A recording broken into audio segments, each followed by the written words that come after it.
तीन कदम पर चलना किसी दूसरे को नहीं है, चलना अपने को पड़ेगा। जिसको मुक्ति के पथ पर जाना है उसको ये तीन कदम चलना। पहले नंबर का कदम बताया विश्वास, दूसरे नंबर का कदम बताया संयम का, और तीसरे नंबर का कदम बताया आपकी विवेक का। ये तीन कदम पर जो चल लेता है उसको मुक्ति सहजता है।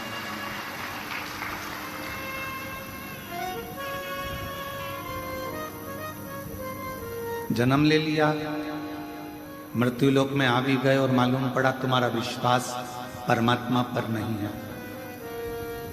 जिस पति के साथ तुम्हारी शादी हुई है, जिस लड़के के साथ तुम्हारा विवाह हुआ, उस पर तुम्हारा विश्वास नहीं। जिस पत्नी के साथ तुम्हारा विवाह हुआ, उस पत्नी के ऊपर तुम्हारा विश्वास नहीं।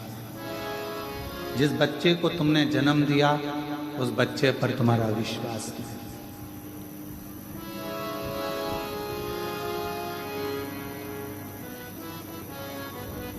मृत्यु लोक में जन्म लेने के बाद अगर तुम्हारा विश्वास प्रबल नहीं है तो समझ लेना कि तुम मुक्ति के पथ पर पहुंच नहीं पाओ।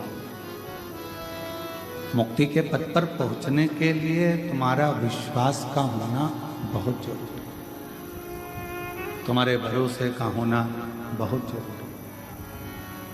और मैंने तेरे ही भरोसे बाबा, तेरे ही भरोसे हवा विच उड़ती जावांगी बाबा, बोर तो छड़ी ना में कटी जावांगी।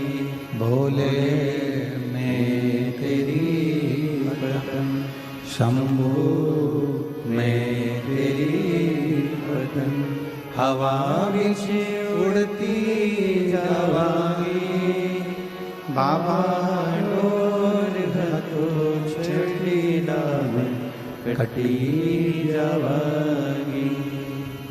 पहला कदम मुक्ति का है आपका विश्वास।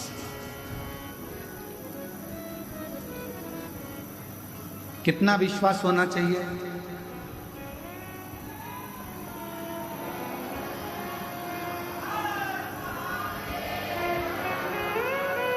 कितना भरोसा होना चाहिए? कितना विश्वास होना चाहिए? तो शिव महापुराण की कथा ने कहा, बच्चा जैसे अपनी मां के दूध पर विश्वास करता है, ऐसा विश्वास तुम्हें अपने शिव पर और गुरु पर होना चाहिए।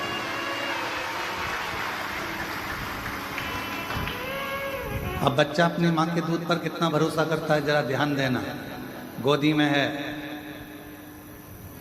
आंख बंद है, दूध पीता जा रहा है। मतलब शिव पर और गुरु पर आंख बंद कर कर भरोसा करना कि मेरा शिव और मेरा गुरु मुझे मंजिल तक पहुंचा। बच्चे ने शंका नहीं करी कि मेरी माँ मुझे कहीं जहर का दूध तो नहीं पिला रही है, मेरी माँ कहीं मुझे कचरे का दूध तो नहीं पिला रही है, इसमें कुछ गंदगी तो नहीं है, ये कड़वा तो नहीं है, ये मीठा तो नहीं, ये फीका तो नहीं, इसमें जहर तो नहीं। बच्चे ने दूध पीना प्रारंभ करा और दूध पीते पीते बच्चा अपनी आंखों को भी बंद कर लेता, फिर आंख खोलता, फिर आंख बंद करता। कितना भरोसा एक बच्चे का अपनी माता के दूध पर होता है, उतना भरोसा एक व्यक्ति को अपने शिव पर और गुरु पर होना चाहिए।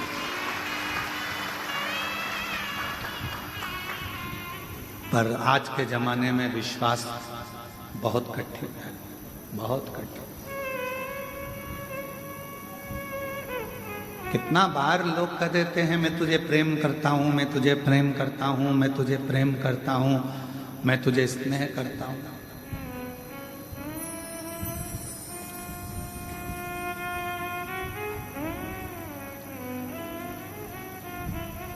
एक बात हमने पहले भी कहा था कि प्रेम करना एक अलग विषय है, पर जिंदगी भर साथ देना एक अलग विषय है, बहुत अलग विषय। हो सकता है कि प्रेम में कभी ना कभी खटास आ जाए,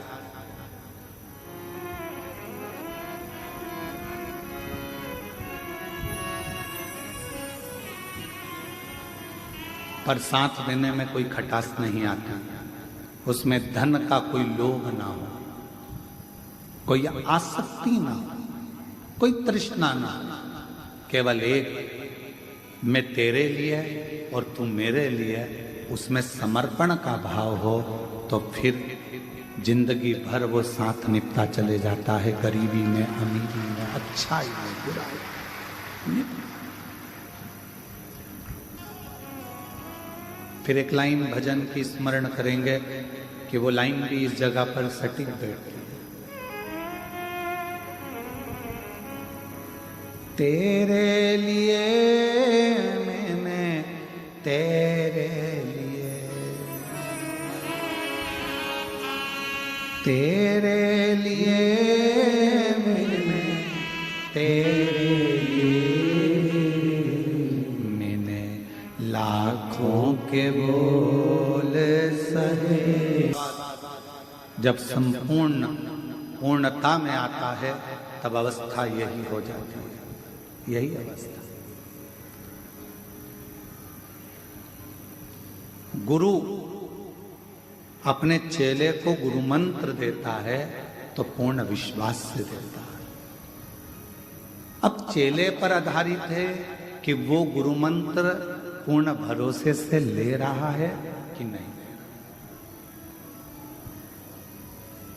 कभी कभी तुम्हारे साथ में ऐसा हुआ होगा, तुमने तुलसी का पौधा लगाया होगा या कोई दूसरा पौधा लगाया होगा, नहीं पनता, पहले तो दिख रहा था कि पनप रहा, पहले तो दिख रहा था कि पौधा में थोड़ी सी एनर्जी है, थोड़ा सा बल है, थोड़ी ऊर्जा है, पनप रहा है, खुश हुए, एक दो पत्ते दिखे तो तुम्हें खुशी हुई, अरे इसमें तो पत्ते आ गए, नए पत्ते आ गए, पत्ता आ गया, पौधा बढ़ रहा है, ऐसा लग रहा है बढ़ रहा है, पानी भी डाला, खाद भी डाली, सब कुछ करा, पर थोड़े दिन के बाद वो पौधा पूरी तरह से सूख गया। अब पानी भी दे रहे हो, खाद भी दे रहे हो, पर लग नहीं पा रहा।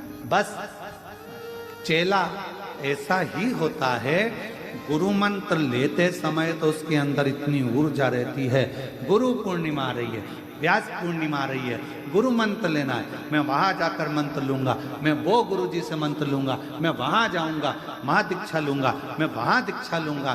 पहले पहले तो ऐसा लगता है पौधे में नई नई पत्तियां आ रही है, पौधा अच्छा लग रहा है, खूब खूब समर्पण करता है, खूब। फिर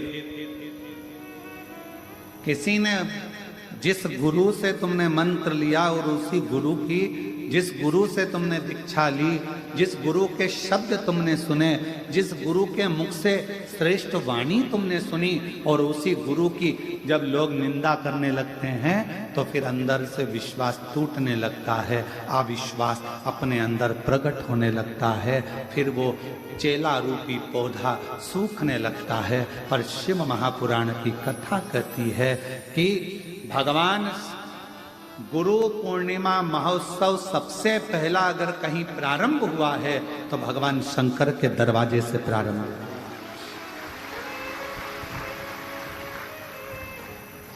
सबसे पहली गुरु दीक्षा